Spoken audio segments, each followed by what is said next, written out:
So I decided at the lowest point in my life, I had a business failure, college loans, business loans, living at home with my parents. I had nothing to lose. So I made it a goal and a dream that I was going to at least just try it. So that's why I love the movie Rudy, because that was his character. So 10 years ago, when I moved to Las Vegas, I sat down at my computer and I made out a literal bucket list. And on my bucket list was I wanted to meet Rudy. I wanted to meet the man who inspired me. So I sat down at my computer. I thought, well, let me figure out where he lives, first of all. So I started typing in and, stalking him. And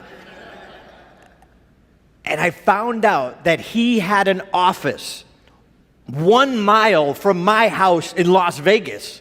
I could walk there. Are you kidding? So I jumped online. I emailed the office. Nothing. I called the office. Nothing. No reply.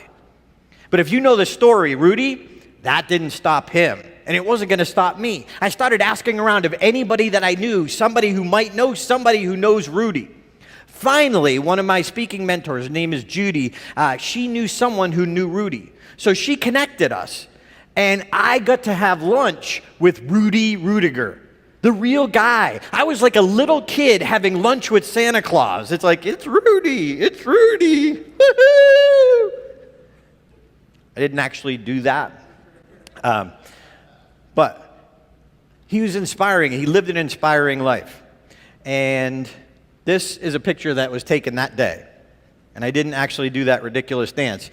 But it was so cool. I was doing that dance inside. But what was really cool is when I sat down and had lunch with him, is he told me the story of who inspired him. It was actually Sylvester Stallone. One Sylvester Stallone fan. All right. It's all right. We'll start small. We'll work up. But if you don't know the story of Sylvester Stallone, he actually wrote the film script to Rocky in 3 days. And he decided that he was going to be the star of this movie. So he brought the movie script to all these different movie companies, and he got rejected again and again and again. And some of them liked the movie, but they didn't want him because he was an unknown.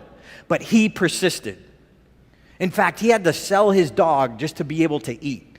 It's an inspiring story, and Rudy was inspired by Sylvester Stallone.